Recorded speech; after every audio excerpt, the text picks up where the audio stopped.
I'm Kate from California Carnivores, and I am working on repotting our entire lowland collection.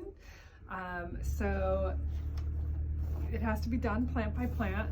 What I'm doing first is kind of just cutting off all the old growth, the dead leaves, the dead pitchers, just kind of cleaning it up to make it a little easier when I take it out of the pot and I'm handling it.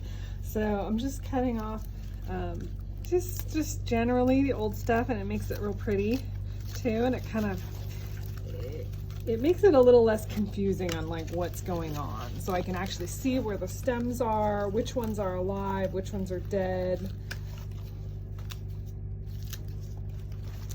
This guy is mostly cleaned up, and maybe even taking off some of the older leaves that are kind of yellow and don't have pictures on them. I do like to leave the I like to leave pitchers on because transplanting stuff can be a little stressful. So when you leave pitchers, they hold water, which can keep the plant hydrated and also keep feeding the plant. Like this guy, it's got a nice pitcher on it. And so when I water that, I can make sure there's water inside it, and that'll hydrate the plant. But he's kind of, I mean, look at how, there's a lot of plant on here for how small the pot is. So always make sure your plant is really hydrated, like the roots have been hydrated before you repot it, because you don't want to take dry plant out of the pot. It's really very stressful on the plant. Okay. Just take this old tag off.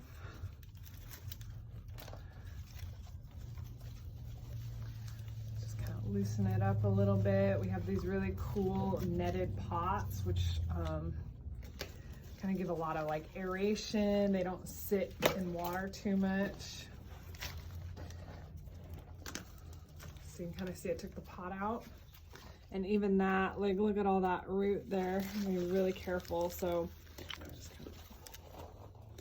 what I like to do is take the hose and actually, really carefully, just kind of knock off some of the excess potting material,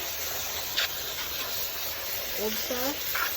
You don't want to get too aggressive with the roots because they're really fine, black netted roots, and they break really easily.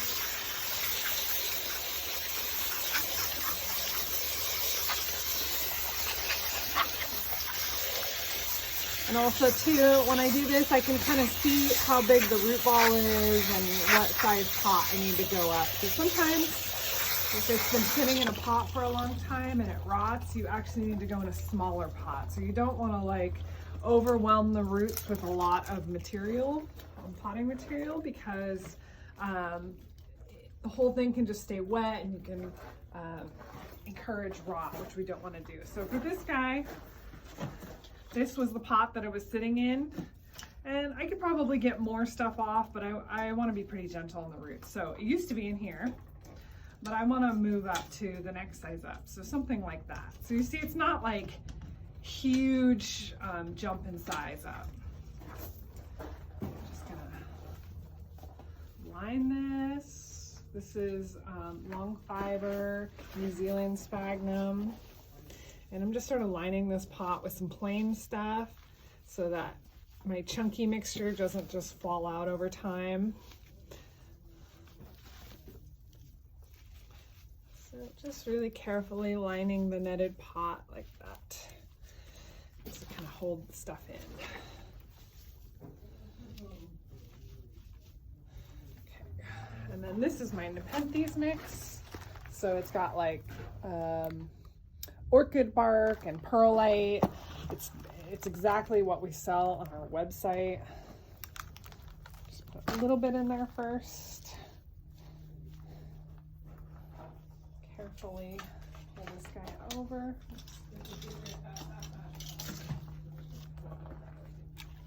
So just kind of carefully get him in there, and then kind of tuck this in around him.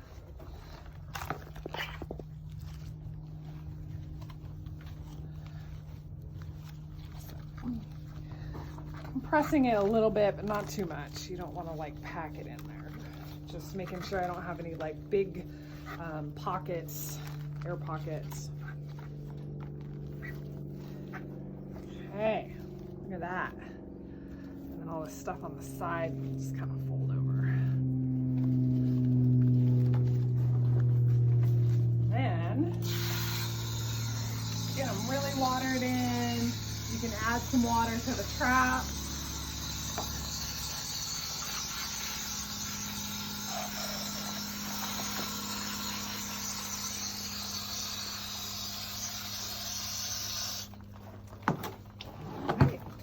That's it. And that's a beautifully repotted plant that can grow into its new bigger pot.